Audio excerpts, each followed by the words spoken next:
राधे राधे दोस्तों। आज हम बात करेंगे जया एकादशी की कथा के बारे में, जिसे सुनने से करोड़ों पापों का नाश हो जाता है। आइए जानते हैं कि किस तरह राजा को अपना वापस राजपाट मिला। 23 अगस्त 2022 मंगलवार को भाद्रपद के कृष्ण पक्ष को एकादशी को जया या अजा एकादशी कहते हैं। शास्त्रों के अनुसार इस एकादशी का व्रत रखने से हर तरह के पापों का नाश हो जाता है और व्यक्ति स्वर्ग लोक को प्राप्त करता है। इसकी कथा सुनने मात्र से ही अश्वमेध यज्ञ के बराबर का फल प्राप्त होता है। इस एकादशी का व्रत रखने से एक राजा को अपना राजपाट पुनः प्राप्त हो गया था। आइए जानते हैं इसकी कहानी। भाद्रपद कृष्ण एकादशी की कथा के अनुसार प्राचीन काल में हरिश्चंद्र नामक एक चक्रवर्ती राजा राज्य करता था। उसने किसी कर्म के वशीभूत होकर अपना सारा राज्य व धन त्याग दिया, साथ ही अपनी स्त्री और पुत्र तथा स्वयं को बेच दिया। वह राजा चांडाल का दास बनकर सत्य को धारण करता हुआ मृतकों का वस्त्र ग्रहण करता रहा, मगर किसी प्रकार से सत्य से विचलित नहीं हुआ।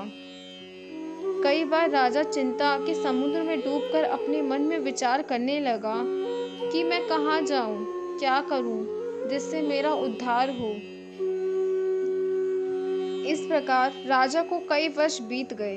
एक दिन राजा इसी चिंता में बैठा हुआ था कि गौतम ऋषि आ गए। राजा ने उन्हें देखकर प्रणाम किया और अपनी सारी दुख भरी कहानी कह सुनाई। यह बात सुनकर गौतम ऋषि कहने लगे कि हे राजन, तुम्हारे भाग्य से आज से 7 दिन बाद भाद्रपद कृष्ण एकादशी की अजा नाम की एकादशी आएगी।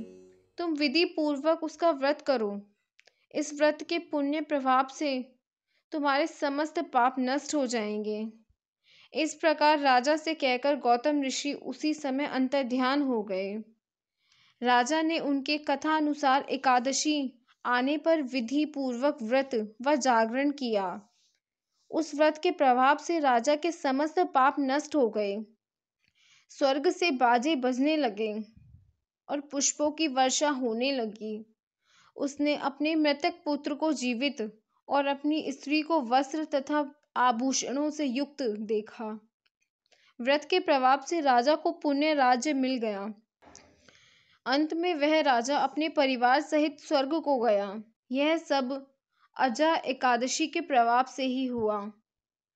अतः जो मनुष्य यंत्र के साथ विधि पूर्वक इस व्रत को करते हुए रात्रि जागरण करते हैं, उनके समस्त पाप नष्ट होकर अंत में वे स्वर्ग लोक को प्राप्त होते हैं। इस एकादशी की कथा सुनने मात्र से ही अश्वमेध यज्ञ का फल प्राप्त होता है। ऐसी एकादशी का व्रत करने वाले व्रतधारियों को कई शुभ फलों की प्राप्ति हुई है। अगर आपको मेरी ये वीडियो पसंद आई तो प्लीज़ इसे लाइक, शेयर और सब्सक्राइब ज़रूर करें।